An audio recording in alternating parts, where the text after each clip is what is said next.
London, Friday the 14th of September 2007. Just after 11:25 in the morning, a teenage boy walks out of King's Cross station.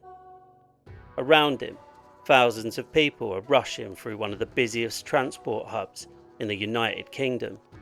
Businessmen hurry towards meetings, tourists study maps, students weave through the crowds. Nobody notices the boy. Nobody stops him. Nobody realises that they may be witnessing the final confirmed moments of one of Britain's most enduring mysteries.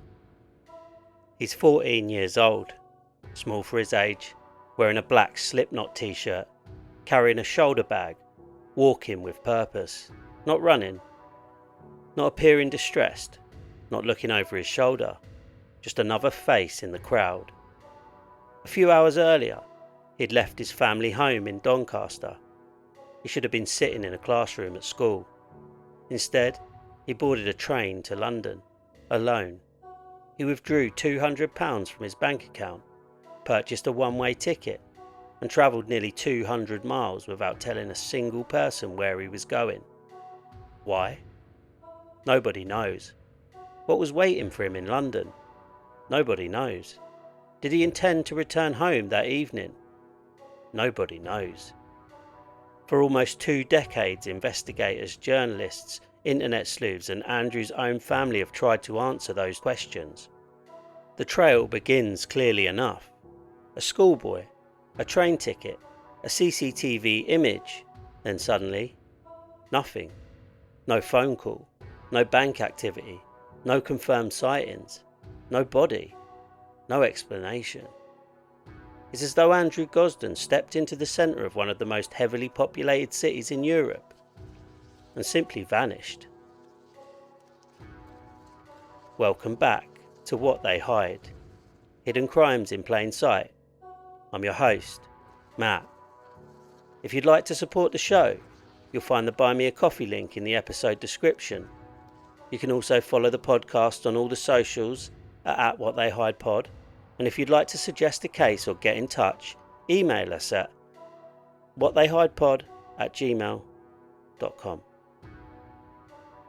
And as always, if you enjoy the show, please consider following, rating and sharing. It genuinely helps more people discover the podcast. Before we begin, this episode discusses the disappearance of a child and themes that some listeners may find upsetting. Listener caution is strongly advised.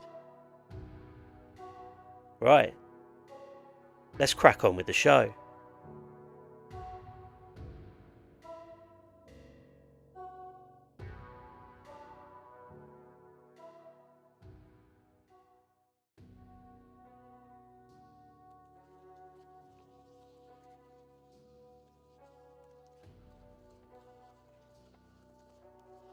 One of the reasons the disappearance of Andrew Gosden continues to fascinate people almost 20 years later is because there appears to be no obvious reason for it. Many missing person investigations begin with a clear direction. Perhaps somebody was struggling financially. Perhaps they had recently experienced a relationship breakdown. Perhaps there was evidence of mental health difficulties. Perhaps there was a history of running away. With Andrew, investigators found none of these things. Born in 1993, Andrew lived with his parents Kevin and Glenys and his older sister Charlotte in Doncaster, South Yorkshire. By all accounts, he enjoyed a stable and loving home life. Friends and family would later describe him as intelligent, thoughtful and independent. He wasn't the loudest person in the room. He wasn't somebody who constantly sought attention. Andrew was known for being quiet, reserved, the sort of teenager who often kept his thoughts to himself. But being quiet should never be mistaken for being unhappy. Those who knew him consistently described him as a normal teenager with interests, hobbies and plans for the future. Academically, Andrew excelled. He was considered gifted. Teachers recognised his intelligence from an early age, and he achieved impressive results throughout his education. In fact, just months before his disappearance, he had attended a programme for gifted and talented pupils at Doncaster University. The future appeared bright. There was every reason to believe Andrew would go on to university and build a successful career. He was also known for having a dry sense of humour and a wide range of interests.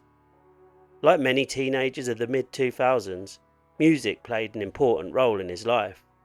He enjoyed bands including Slipknot, Muse, and Funeral for a Friend. His famous black Slipknot t-shirt would later become one of the defining images associated with the case. He enjoyed video games, reading, spending time on his own. Nothing about his personality suggested somebody desperate to disappear. One detail that has often attracted attention is the fact Andrew was not heavily involved in social media or online communication. In 2007, this wasn't quite as unusual as it might sound today. Facebook was still in its relative infancy. Smartphones had not yet become a permanent extension of everyday life. Even so, Andrew appeared less interested in online communication than many people his age. Investigators would later examine whether hidden online activity could explain what happened. Despite years of scrutiny, no evidence emerged showing that Andrew had been communicating with a stranger online. This is one of the facts that makes the case so frustrating. Many disappearances involving young people eventually reveal some form of contact. A conversation, a friendship, a secret relationship, a digital trail, something. But Andrew left remarkably little behind. There was another aspect of his personality that would later become important. He was independent, not reckless, not rebellious, independent. His parents trusted him. He was capable of travelling alone, capable of making decisions for himself, capable of navigating public transport. That independence would later lead some people to believe that whatever happened on the 14th of September may have been something Andrew actively chose. Others strongly disagree, because despite that independence, there remained one overwhelming fact. Andrew Gosden had never run away before. Not once. There was no history of disappearing, no pattern of leaving home, no warnings, no dramatic arguments, no final confrontation, nothing that pointed towards the events that were about to unfold. Which brings us to the question that has haunted his family for nearly 2 decades. If Andrew wasn't running away from something, what exactly was he travelling towards? Because on the morning of Friday the 14th of September 2007, something changed. Andrew got out of bed, prepared for school, and made a series of decisions that would become some of the most intensely analysed actions in modern British missing person history. The journey had begun. Nobody knew it yet, but Andrew Gosden was about to disappear.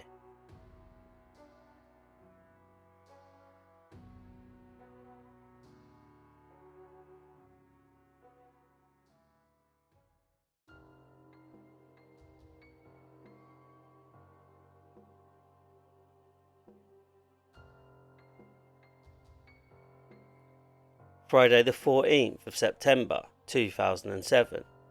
At first glance, it was an ordinary morning. The sort of morning that would be forgotten by lunchtime. The sort of morning that takes place in thousands of homes across Britain every single day. Parents getting ready for work. Children preparing for school. The routines that become so familiar, we barely notice them. For the Gosden family, there was nothing to suggest this Friday would be remembered for the rest of their lives. Andrew woke up and got ready as normal. Later, his family would recall that he seemed slightly grumpy that morning, perhaps a little reluctant to get out of bed.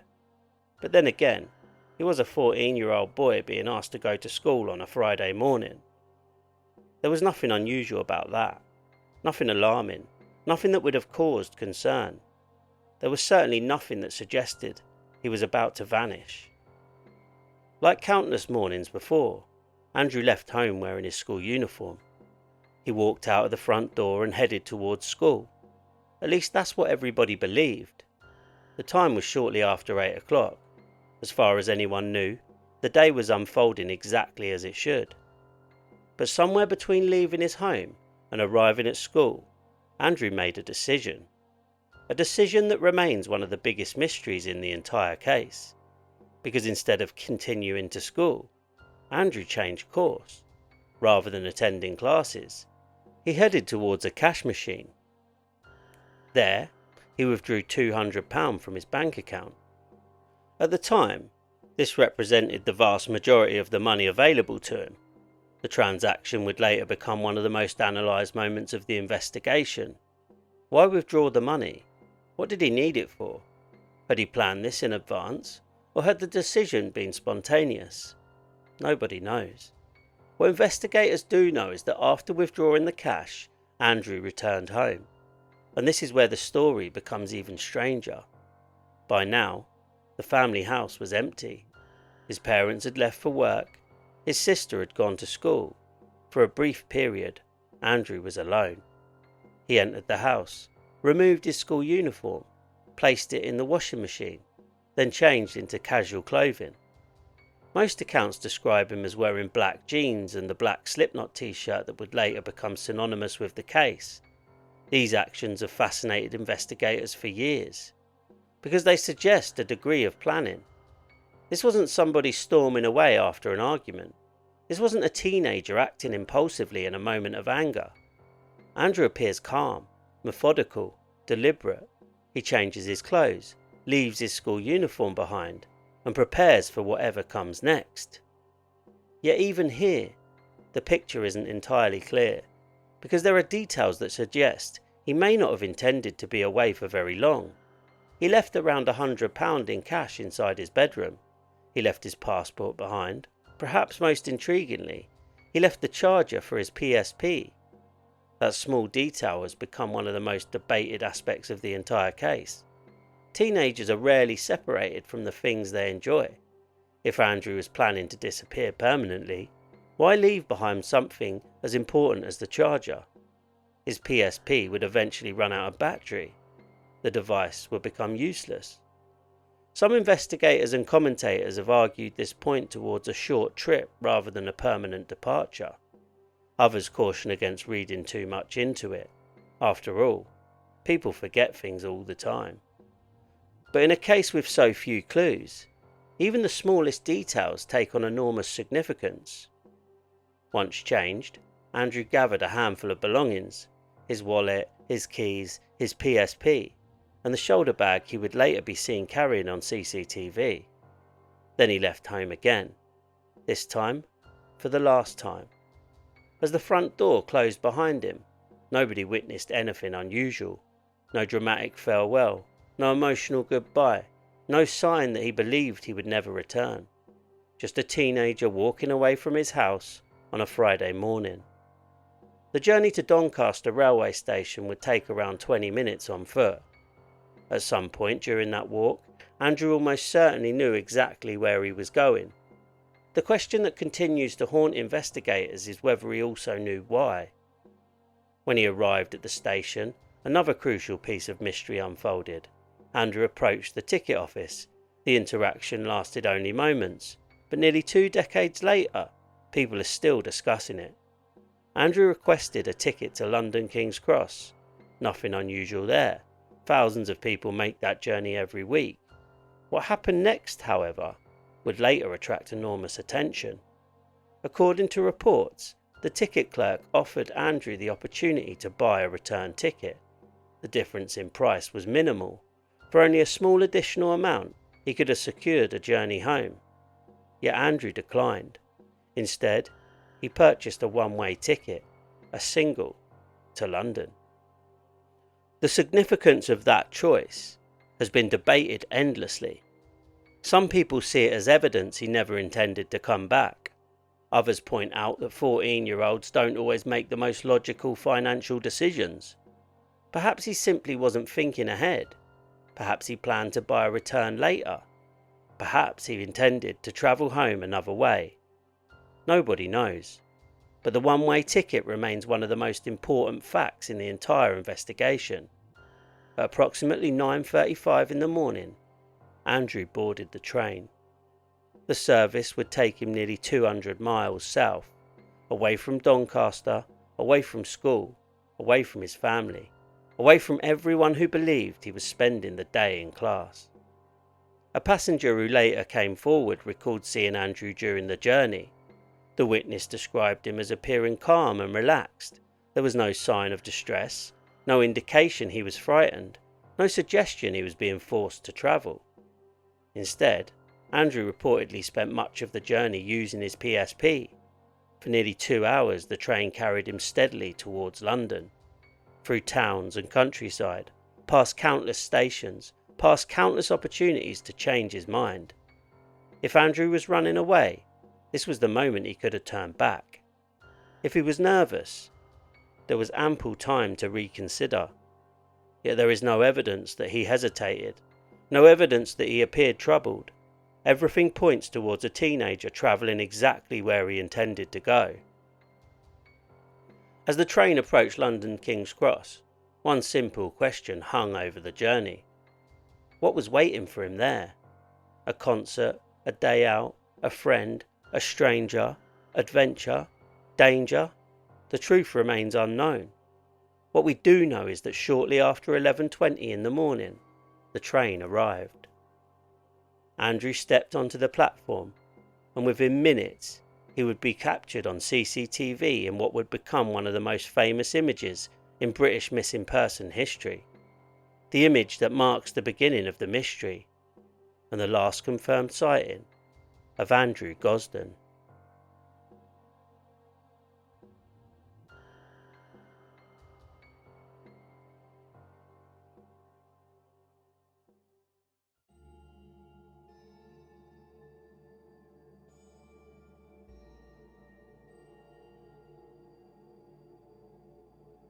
At approximately 11:25 on Friday the 14th of September 2007, Andrew Gosden walked out of King's Cross Station.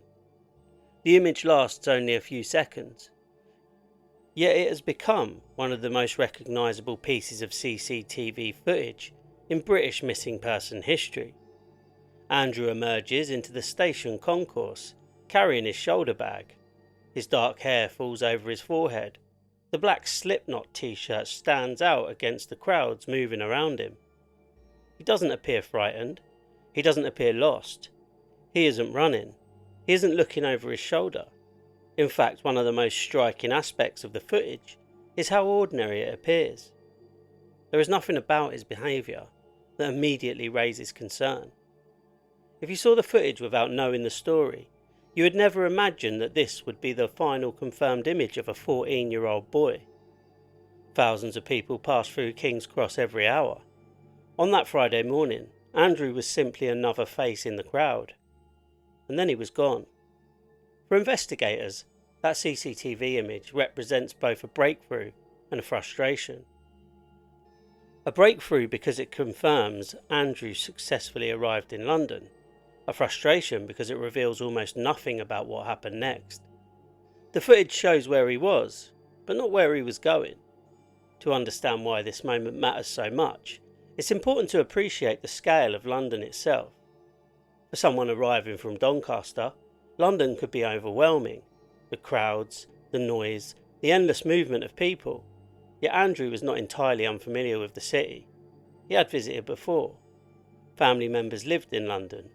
His father would later explain that Andrew was intelligent, capable and perfectly able to navigate public transport. This wasn't a child who had accidentally wandered into an unfamiliar environment. If Andrew chose to come to London, there is every reason to believe he knew exactly what he was doing. The mystery is not whether he could make the journey. The mystery is why he made it, and what happened after he arrived. Over the years, investigators have attempted to reconstruct Andrew's likely movements after leaving King's Cross. Unfortunately, the trail grows cold almost immediately. Today, CCTV cameras cover much of central London, but in 2007, the network was far less comprehensive than many people assume. Investigators eventually obtained the King's Cross footage showing Andrew leaving the station. The problem was what happened afterwards. By the time wider CCTV inquiries were made, much potentially valuable footage had already been overwritten. Days become weeks, weeks become months, and opportunities were lost. It's one of the most criticised aspects of the early investigation. Had additional footage been recovered quickly enough, investigators might have discovered which direction Andrew travelled. Whether he boarded a bus, entered the underground, met another person, visited a popular location. Instead, the trail effectively ends at the station entrance. And because of that, every theory about Andrew's disappearance begins with a simple question. Where did he go after walking out of King's Cross? Some possibilities seem obvious. A teenager travelling alone to London might naturally gravitate towards famous locations. Oxford Street, Covent Garden, the British Museum, Camden, music shops, gaming stores, tourist attractions, all were within reach. But there is no evidence placing Andrew at any of those locations. Instead, investigators were left relying on witness reports. And witness reports are notoriously difficult to verify. One of the most discussed sightings came from Oxford Street. A witness later reported seeing somebody believed to be Andrew in a Pizza Hut restaurant. The timing appeared plausible. The description appeared credible. Unlike many later reports, this sighting has often been regarded as one of the stronger possibilities. Yet even this could never be conclusively proven. The problem facing investigators was simply, London contains millions of people. Once Andrew disappeared into that population, distinguishing fact from mistake became incredibly difficult. As media coverage increased, sightings began arriving from across the country. Some witnesses believed that they had seen Andrew in London. Others reported seeing him elsewhere, South Wales, Brighton, various parts of England. Each lead generated hope. Each lead demanded investigation. And each lead eventually faded away. None could be confirmed. Meanwhile, back in Doncaster, a different story was unfolding. Because while Andrew was walking through London, his family still believed he was at school. His parents were at work. His sister was going about her day. Nobody had any idea that Andrew was nearly 200 miles away. That changed later that afternoon. When school finished and Andrew failed to return home, concern began to grow. Initially, his parents assumed there must be a simple explanation. Perhaps he was visiting a friend. Perhaps he had stayed behind after school. Perhaps there had been a misunderstanding. But as the hours passed, those explanations became harder to believe. Then came the phone calls. Friends hadn't seen him. Teachers hadn't seen him. In fact, nobody at school had seen Andrew all day. Suddenly, what appeared to be a routine Friday became something very different. His parents realised Andrew had never arrived at school. A search of his room revealed another crucial clue. The missing clothes, the missing PSP, the missing wallet, and eventually, the discovery that £200 had been withdrawn from his bank account. Piece by piece, investigators would begin reconstructing Andrew's journey. But at that moment, none of those facts were known. All his family knew was that their son had vanished. As darkness fell over Doncaster on the evening of the 14th of September, Andrew Gosden was missing. His family could not know it then, but they were beginning a search that would continue for years. A search that would lead them to London, to CCTV footage, to countless theories, to moments of hope, to devastating disappointments, and ultimately to a question that remains unanswered to this day. If Andrew arrived safely in London at 11:25 that morning, what happened during the hours that followed?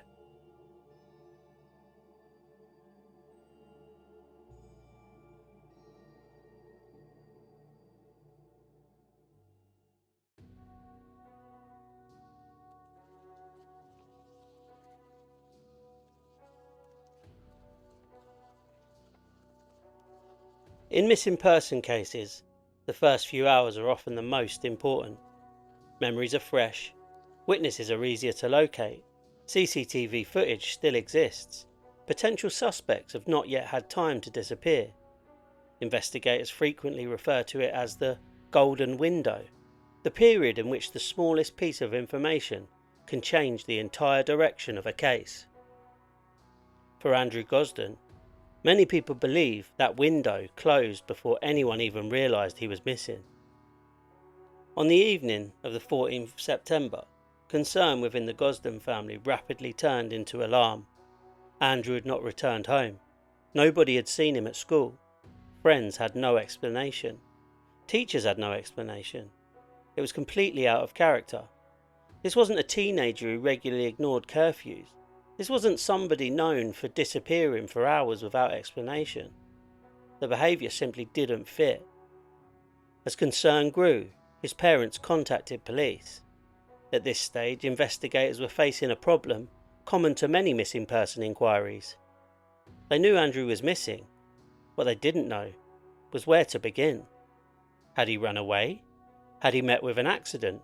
Was he staying with friends? Had he become the victim of a crime? Without knowing where Andrew had gone after leaving home that morning, every possibility remained open. Initially, there was no obvious reason to believe he had travelled hundreds of miles to London. The assumption was that the answer would be found much closer to home. Searches began. Friends were contacted. Areas around Doncaster were examined. Officers attempted to piece together Andrew's last known movements. Then investigators discovered something that changed the entire direction of the case. The withdrawal of £200 from Andrew's bank account. The transaction immediately stood out. It suggested planning, purpose, intent. Andrew hadn't simply wandered off. He had made a conscious decision to obtain money before disappearing. That discovery led investigators towards the railway station, and there, piece by piece, the picture started to emerge. Witnesses recalled seeing Andrew. Ticket records confirmed the purchase of a ticket. Eventually, investigators established the astonishing truth. Andrew had travelled to London, alone. For Andrew's family, it was both a breakthrough and a shock. The discovery had answered one question, but created dozens more. Why London? What was waiting for him there? Why had he chosen that particular day? And perhaps most importantly, had he travelled there alone, with no plan? Or had somebody been expecting him? Once investigators realised Andrew had reached London, attention shifted towards tracing his movements in the capital. This was where the case should have accelerated. Instead, it ran into one of the most controversial issues of the entire investigation: CCTV. Today, many people assume that every movement in London is recorded from multiple angles. The reality in 2007 was more complicated. Footage existed, but footage had to be found, requested, recovered and preserved. The process took time that investigators didn't have. Eventually, officers obtained the crucial King's Cross footage showing Andrew leaving the station. The image confirmed he had arrived safely. It was an enormously important development, but by then, many other potential sources of CCTV had already been overwritten. Days had passed, then more days. Potentially valuable evidence had disappeared forever. Andrew's family have reportedly spoken about their frustration regarding this aspect of the investigation, because once investigators knew Andrew had travelled to London, every minute became precious. Every bus route, every underground station, every street camera, every shop, every possibility. Yet much of that information was no longer available. It's impossible to know whether additional footage would have solved the case. Perhaps it would simply have shown Andrew walking through London. Perhaps it would have revealed nothing useful. Or perhaps it would have provided the crucial clue investigators needed. That uncertainty remains one of the great frustrations surrounding the disappearance. As weeks turned into months, police launched increasingly wider appeals. Photographs of Andrew appeared across newspapers and television programmes. Missing posters were distributed. The public were asked to come forward with information. And people did. Lots of people. Sightings flooded in. Possible leads emerged from across the country. For a time, hope remained strong. Every phone call carried potential. Every reported sighting might be the breakthrough. every witness might finally explain what happened after King's Cross, but one by one, the leads failed to produce answers. The investigation entered a cycle familiar to many long-term missing person cases. A promising lead emerges, investigators pursue it, expectations rise, then the trail disappears, and the process begins again. Months become years, years become decades. Meanwhile, Andrew's family refused to stop searching. They appeared in interviews, supported awareness campaigns, worked with investigators, and continued doing something that no family should ever have to do: living between hope and uncertainty. Because uncertainty can be its own form of torture. In a murder investigation, there may eventually be answers. In a missing person investigation, there may eventually be answers. But when there is neither, when there is no body, no confirmed sighting, no explanation, no evidence pointing decisively in any direction, families are left trapped in a painful limbo, unable to move forward, unable to stop looking back. As the years passed, one reality became increasingly difficult to ignore. Despite countless inquiries, investigators still had no clear understanding of why Andrew travelled to London. The answer to that question remained hidden. And without understanding why he went there, understanding what happened afterwards became almost impossible. Yet among all the dead ends and disappointments, several reported sightings continued to intrigue investigators. Some were almost certainly mistakes, others were impossible to verify, but a handful remained stubbornly difficult to dismiss. And for those who believe Andrew survived long enough to move around London after arriving at King's Cross, those sightings may represent the closest thing investigators have to a trail.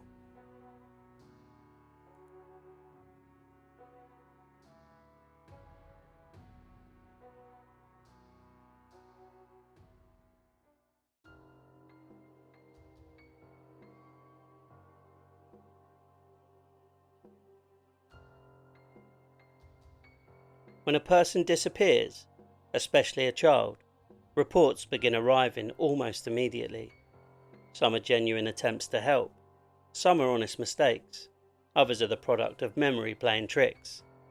The human brain is remarkably unreliable when asked to recall strangers seen briefly, weeks, months, or even years earlier. Yet investigators cannot afford to ignore potential sightings, because sometimes, hidden amongst hundreds of incorrect reports, there is one crucial witness. One person who really did see something important. For Andrew Gosden's investigation, sightings would become both a source of hope and a source of frustration. Hope because they suggested he may have survived beyond that final CCTV image. Frustration because none of them could ever be conclusively proven. The most significant reported sighting came from central London. A witness later reported seeing a boy believed to be Andrew inside a Pizza Hut on Oxford Street. At first glance, it sounds unremarkable. A teenager eating lunch. Nothing unusual about that. But when placed into the timeline, the sighting becomes extremely important. Oxford Street is exactly the sort of destination Andrew could have reached after leaving King's Cross. The timing appeared plausible. The description appeared plausible. And unlike many later reports, there was nothing obviously impossible about the account. Over the years, Andrew's family have indicated that they regarded this sighting as one of the more credible possibilities. Yet credibility and proof are two different things. No CCTV was recovered. No receipt linked Andrew to the restaurant. No independent evidence emerged to confirm the report.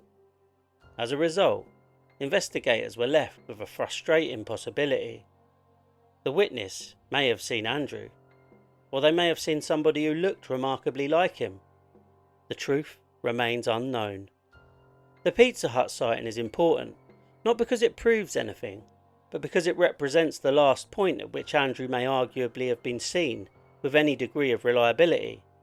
If the witness was correct, then Andrew survived beyond King's Cross. He moved through London, he entered a public place, and he continued with whatever plan had brought him to the capital. If the witness was mistaken, however, then the trail effectively ends at the station itself. That distinction matters enormously, because it changes the timeline. And in missing person cases, timelines are everything. As media coverage increased, additional reports began arriving from other parts of London. Some witnesses believed they had seen Andrew near Covent Garden. Others believed they had seen him travelling through different areas of the city. Again, none could be verified. Each report contained just enough possibility to keep investigators interested, but not enough evidence to move the investigation forward. This became a recurring pattern. A sighting emerges, police investigate, the details seem promising, and the trail fades away. Years later, more reports continued to surface. Some came from elsewhere in England, others from Wales. A few suggested Andrew may have been seen living under a different identity. Some witnesses were convinced, absolutely certain, but certainty is not evidence. And despite extensive efforts, no sighting has ever been officially confirmed. One of the reasons these reports attract so much attention is because people naturally want to believe Andrew survived. It's understandable. The alternative possibilities are difficult to contemplate. Every reported sighting offers a glimpse of hope. Perhaps somebody really did see him. Perhaps he walked away from whatever happened. Perhaps he is still alive somewhere. Perhaps the answer has been sitting unnoticed for years. These hopes are powerful, but investigators must remain cautious. The problem is that Andrew possessed a fairly ordinary appearance. Teenage boys with similar hairstyles, similar clothing and similar builds were not uncommon in 2007, particularly after media coverage became widespread. Once a face becomes famous, people begin seeing it everywhere. Psychologists sometimes refer to this as familiarity bias. The more we see an image, the more likely we are to believe we've encountered that person in real life. It doesn't mean witnesses are lying, quite the opposite. Many are entirely sincere, but sincerity alone cannot establish facts, and facts are what investigators desperately needed. Perhaps the most heartbreaking aspect of the sightings is what they represent to Andrew's family. Every report creates hope. Even a small possibility is enough to reignite optimism. Could this be the breakthrough? Could this be the witness who finally explains what happened? Could this be the lead that brings Andrew home? Then comes the disappointment. Another dead end, another unanswered question, a reminder that certainty remains elusive. As the years passed, investigators were forced to confront an uncomfortable reality. The sightings were not solving the mystery, they were merely circling around it. The core question remained exactly where it had always been. Why had Andrew travelled to London in the first place? Because if investigators could answer that question, everything else might begin to make sense. And it is here that the case shifts from established facts into something far more uncertain. Theories, possibilities, interpretations, ideas built from fragments of evidence and unanswered questions. Some are simple, some are disturbing, some are surprisingly persuasive. None have ever been proven. But together they form the competing explanations for one of Britain's most enduring mysteries. What really happened to Andrew Gosden after he stepped out of King's Cross Station on that September morning? And could the answer have been hiding in plain sight all along?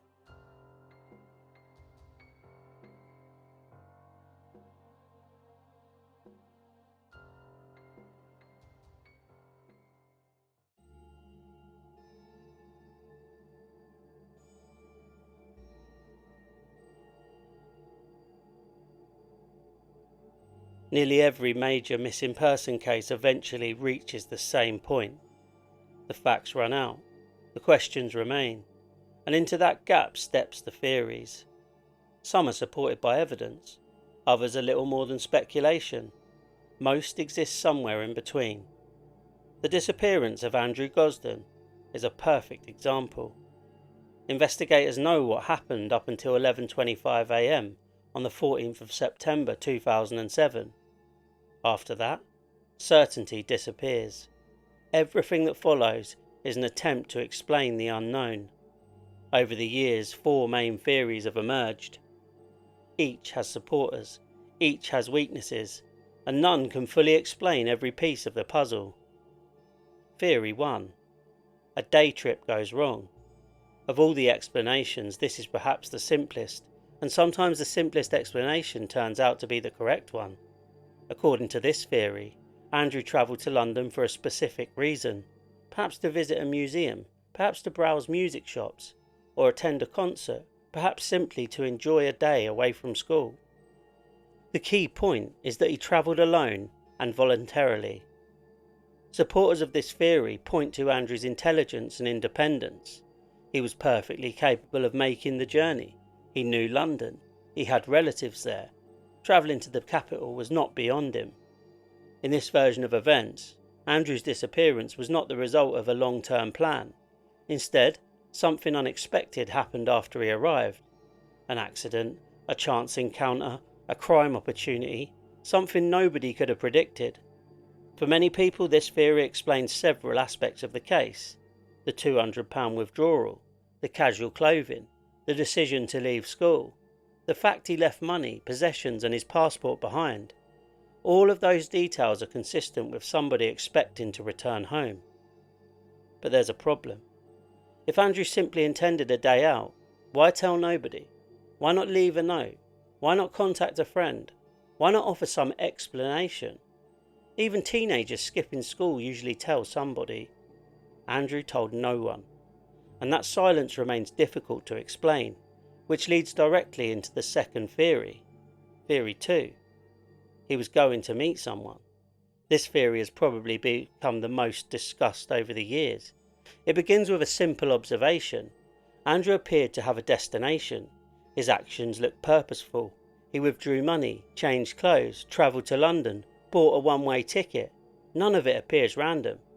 Supporters of this theory believe Andrew may have arranged to meet somebody. Perhaps a friend, perhaps an acquaintance, perhaps somebody his family never knew existed. Perhaps even somebody who intended to harm him. The theory gains strength because it offers an explanation for the secrecy. If Andrew was meeting someone, it would explain why he said nothing to his parents. It would explain why he was willing to travel alone, and it would explain why he appeared confident during the journey. The obvious question, of course, is how such a meeting was arranged. Modern audiences often assume online communication, social media, messaging apps, online forums, yet investigators spent years examining that possibility. Despite extensive inquiries, no evidence emerged showing that Andrew had been communicating online with a stranger. His family have repeatedly stated that Andrew showed little interest in social media compared to many teenagers. That doesn't make the theory impossible. People met others long before social media existed, through school, through shared interests, through chance encounters, through friends of friends. But the lack of evidence remains a significant problem. There is simply no confirmed person waiting at the end of Andrew's journey. No identified contact, no verified meeting, no smoking gun, just possibility. Yet despite that, many people continue to view this as one of the strongest explanations, because it answers a question that few other theories can. Why London? Theory 3. The planned disappearance. This theory suggests Andrew intended to leave his old life behind, not temporarily, permanently.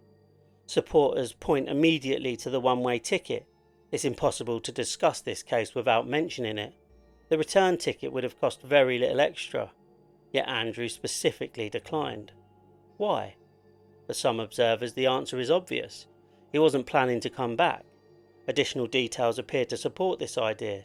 The secrecy, the careful preparation, the decision to withdraw cash, the deliberate avoidance of school. Taken together, they can look like the actions of somebody executing a plan. But once again, problems emerge. Major problems. If Andrew intended to disappear permanently, Why leave behind approximately £100? Why leave behind his passport? Why leave behind the charger for his PSP? Why make no known attempt to access money afterwards? Why never contact anyone? Why leave absolutely no trace? Running away is difficult. Remaining hidden for nearly 2 decades is even more difficult, especially for a 14-year-old boy. For many investigators and commentators, the theory eventually collapses under the weight of those questions, not because it's impossible, but because it requires an extraordinary level of planning from a teenager who left remarkably little evidence of such preparation. And then there is the fourth theory, the one many people find the most troubling. A victim of opportunity. According to this explanation, Andrew's journey to London was entirely innocent. The tragedy occurred afterwards. A 14-year-old boy arrived alone in one of the largest cities in Europe. Whatever his plans may have been, he became vulnerable. Supporters of this theory point to a simple fact. Predators exist. Always have. Always will. A young person travelling alone may attract attention, particularly if they appear isolated, particularly if they appear uncertain, particularly if they trust the wrong person. This theory doesn't require Andrew to have an arranged meeting. It does not require secret life. It doesn't require elaborate planning. Instead, it argues that something happened after he arrived, something unexpected, something that left little or no evidence behind. For many observers, this explanation feels plausible precisely because it is so ordinary. Terrible things sometimes happen for no good reason. Wrong place, wrong time, wrong person. Yet even this theory has weaknesses. There is no suspect, no identified offender, no forensic evidence, no witness placing Andrew in danger. Nothing concrete. And that is ultimately the problem with every theory surrounding this case. Each explains certain facts, none explain all of them. The day trip theory explains the abandoned belongings. The meeting someone theory explains the secrecy. The planned disappearance theory explains the one-way ticket. The victim of opportunity theory explains the complete disappearance. Yet none answer every question. Perhaps that is why the case continues to fascinate people nearly 20 years later. Because unlike many mysteries, there is no obvious solution hiding just beneath the surface. No single theory stands above the others. Instead, investigators, journalists and ordinary members of the public find themselves confronting the same uncomfortable reality. We know how Andrew Gosden disappeared. We just don't know why. And then 14 years after he vanished, something happened that reignited hope. For the first time in years, investigators announced a major development. 2 men had been arrested. Suddenly, people began wondering whether the mystery was finally about to be solved.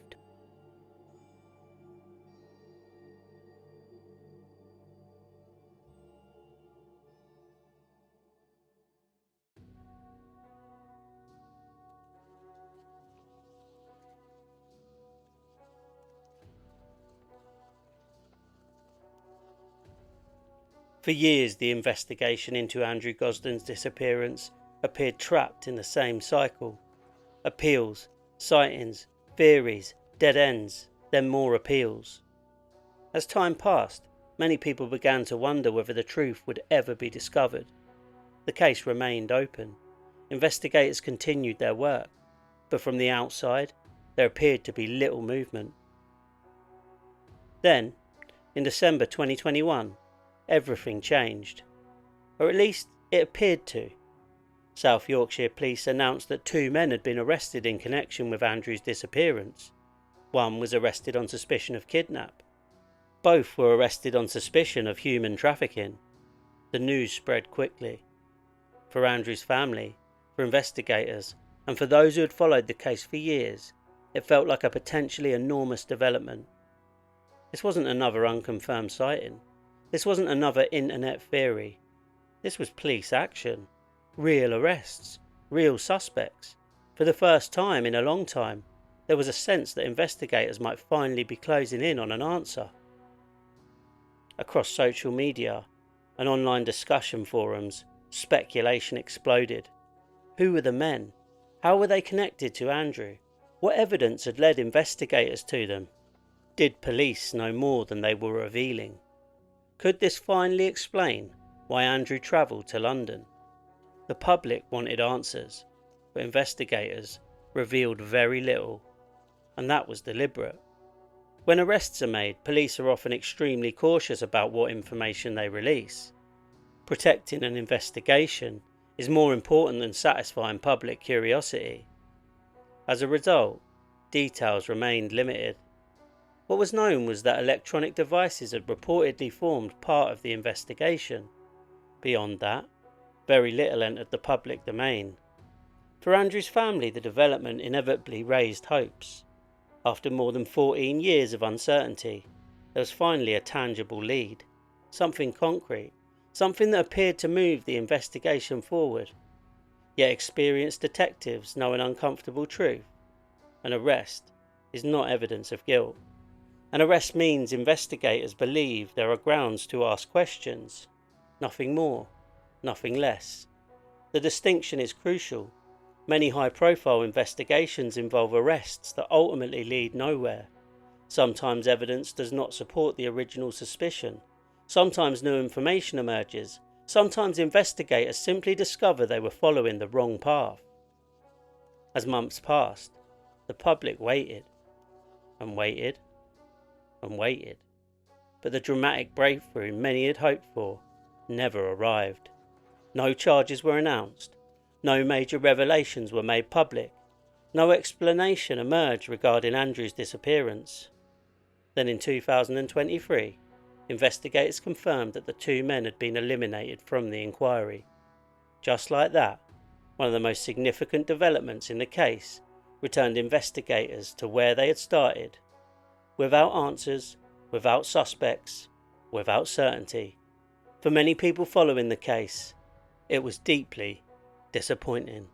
The arrests had seemed so promising, the closest thing to a breakthrough in years, yet the mystery remained intact. Andrew Gosden was still missing, his family was still waiting, and investigators were still searching. The development also served as a reminder of how little the public truly knows about the investigation. Police don't reveal every lead, they don't announce every inquiry, and they don't disclose every piece of information. It is entirely possible that investigators have explored avenues that have never become public knowledge. It's entirely possible that evidence exists which has never been released.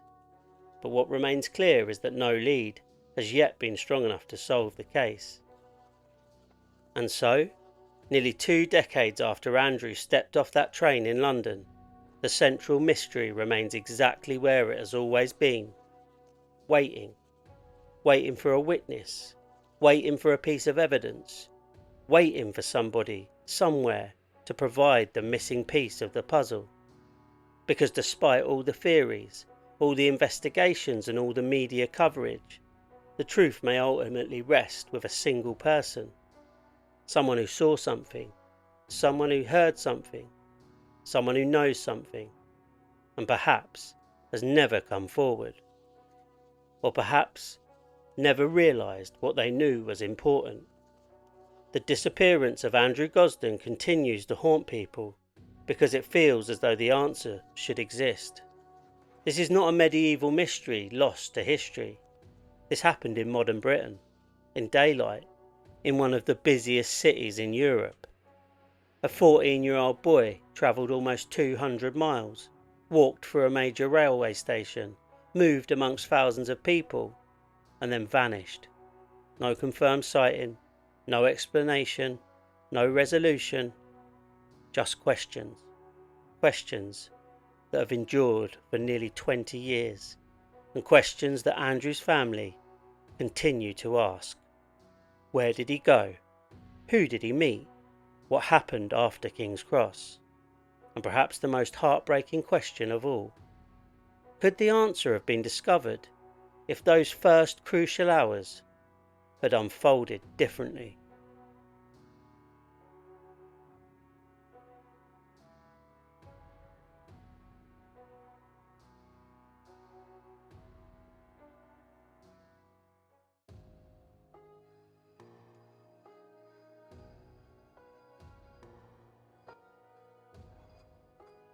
Nearly 20 years have passed since Andrew Gosden disappeared.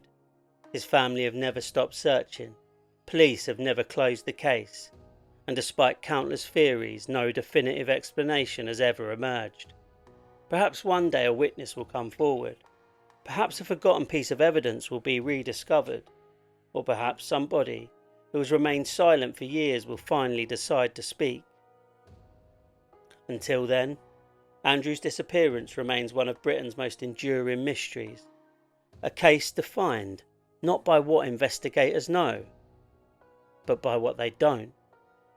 A 14-year-old boy leaves home, travels to London, walks out of King's Cross Station, and disappears into history.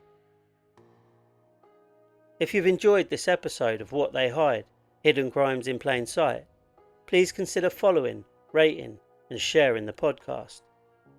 You can support the show through the Buy Me a Coffee link in the description, and you can follow along on social media for future episodes and updates.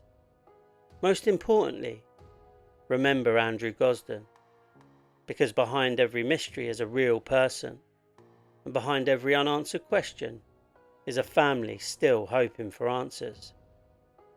I'm Matt, and this is What They Hide, Hidden Crimes in Plain Sight. Stay safe.